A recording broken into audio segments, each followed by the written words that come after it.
Right, let's talk to Sir Keir Starmer because he is accusing the Conservatives of killing the aspiration of home owning for a whole generation. He's making a speech today, but he's here on the programme this morning. Good morning. Morning. How are you? You're setting out plans to combat the housing crisis. What are you going to do? Yeah, we are going to build more houses. And the way I will put it in my speech this morning is that we're going to back the builders and not the blockers, because we understand the aspiration, the dream of home ownership and the sense of security that it gives to working people to have a roof over their own head that is their own. And they've been very badly let down by this government, which wasn't building enough houses, and then Rishi Sunak, the Prime Minister, gave in to his own members and backbenchers and took down the only targets that were realistically there, which means that now house building is going to plummet to the lowest level since the Second World War. And that will kill the dream of house ownership, that dream of security for so many people, and we intend to turn that around. The first thing we'll obviously have to do is to reinstate the targets. But if that's all we do, I don't think that we'll achieve the aspiration of enough houses for the people who want to own their own home. So we also want to mend what is essentially a broken system to ensure that houses are built under the direction of local areas, with development corporations as the driving vehicle, which will mean many, many houses being built and hopefully bring down the price when measured against wages. Are you opening up the green belt to house building? You may have noticed in the Times that a government source has briefed the newspaper to highlight the fact that the Shadow Secretary for Levelling Up, Lisa Nandy, in your shadow cabinet, who's also the Shadow Secretary for Housing, recently opposed the building of homes on greenbelt land in her own constituency. Yeah. Is that the case? I mean, is it easy to say from the pulpit of a national platform, we're going to build more houses, but of course, as soon as it becomes a local issue, your MPs tend to block it, and they're not builders, they're blockers?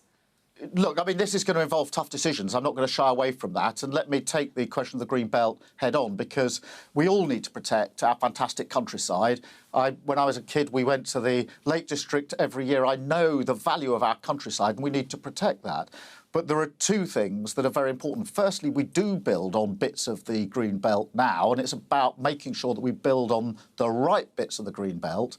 And there are some decisions that are made which I think illustrate my point. In the southeast, housing was built on a playing field rather than a car park, because the car park was technically within the green belt. Now, I just don't think that's sensible. So it's not about saying we rip up any protection for the green belt. Of course we don't want to do that. We all love the countryside, want to preserve that. But there are areas on the green belt where, if local areas direct properly and have the powers to do so, would be far more sensible. This specific area that Lisa Nandy, your shadow housing spokesperson, blocked, do you know what that issue was? Because there's always going to be a reason why you wouldn't want housing on green belt. It's not always going to be about car parks. It's often going to be about playing fields. Yeah, no, I give that example because there are bits of the green belt which I do think local areas should have the power to direct housing on.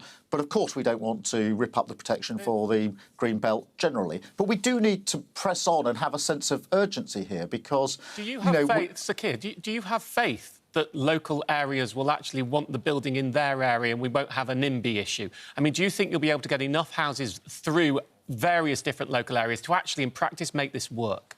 Yeah, I think there are a number of issues bound up in that. The answer is yes, for this reason. At the moment, the decision about where housing is built is usually determined by those that own the land, who are often sitting on it for as long as possible to drive their value up, and developers, and actually not by local areas according to local need. And I think if it's by local areas according to need, then more sensible decisions can be made about where housing is. And of course, that is a discussion about the green belt. It's also a discussion about brownfield. It's also a question about where it is. Near railway stations, for example, also enhances the infrastructure of a railway line. So that's the first bit. The second bit is that I do think there's an argument for saying that we should change the rules to allow local areas, local authorities to club together rather than do it in individual small areas, which does cause all sorts of localised problems. So this is about reforming the system to make it work for house building. But I come back to where I started. That security of your own home is... When I was growing up, my dad was a toolmaker, my mum was a nurse, we didn't have a lot of money, sometimes we couldn't pay the bills, but we did have our own home, and mortgaged, of course, and that meant that I understood as a child growing up what security of having your own roof over your head meant. And many people watching this will understand that, and that's why they have the dream, the aspiration of working people, working class people have the aspiration of their own home because of that security, and they're being very badly let down because that house building isn't happening. It's now going to drop off completely. And you'll see all these stats about how old you now have to be before you've got any chance of really getting on the housing ladder. You will forgive me, it's not often I get the chance to sit opposite you, and we are in the middle of a cost of living crisis. So I have a few questions about the cost of living I would like to switch subject and put to you. Of course. We've been talking about energy today. We know that your party is proposing a windfall tax which will bring money in.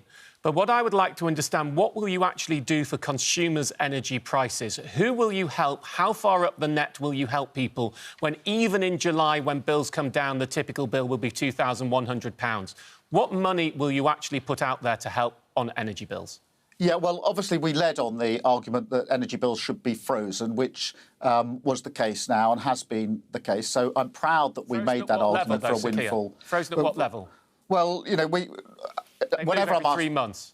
Yeah, Martin, whenever I'm asked this, I always say, well, it'll depend what the level is in future. We need to assess that according to the market. But I do also want to make a bigger argument here, because even though we proposed the energy price freeze, which was the right thing, I accept the challenge that is a short-term sticking plaster approach. It's fixing an immediate problem because of the crisis that we are in. We've also got to address the longer term, which is why I've set out plans to make sure that we absolutely seize the opportunity to go for being a green superpower, to have renewables, to ensure that we have energy independence, energy security, and that prices come down. It's why I want us to drive on for house insulation.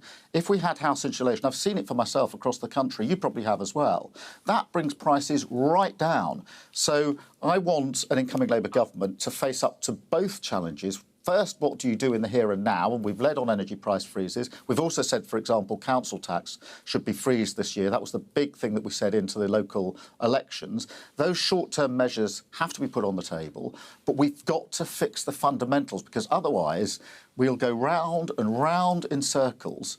And fixing the fundamental. If we'd done house insulation 5-6 years ago, millions of households would now have low bills. I was in Yorkshire. I agree on the house insulation. I was campaigning for it then as well. But if you forgive me, we have prices dropping in July, not being frozen. And in a dropping market, to freeze prices would be an absolute national disaster for people's pockets. So I think the level at which you would choose to freeze them is a really important question. And I'm keen to understand who you think the state should help with energy prices. Under the government's energy price guarantee, it was everyone, including the richest, and I'm one of those people. I didn't need the help. So would you give it just to people on benefits, or would you spread the net up to middle earners? Who should be helped on energy prices, in your view? Well, we'll have to look at that. I mean, I accept the argument that prices are dropping. I accept the argument that the universal capping is not sustainable in the long term, and therefore we need to look at other ways of dealing with the issue. We've suggested, for example, that council tax should be frozen because, in a sense, it's the accumulation of the bills, you know this very well, that is causing the real headache. So we say that you could have, frozen council tax. That's what we would have done if we were in government. It's still open to the government, by the way, to take up that option and to ensure that that bill, at least, is reduced for so many households across the country. But in the end, it is the question of the economy and growing the economy that is so essential going forward. It's because wages haven't kept up, because living standards haven't kept up. I'm going to try and sneak one more in. I'd like to ask you about mortgage prisoners. I'd like to ask you about over 60s women's pensions, the WASPy issue, but I'm going to go with student finance. The cost of going to university in England is set in likelihood to double from this September due to the changes in the structure of student loans. We talked about that last time I was on the show.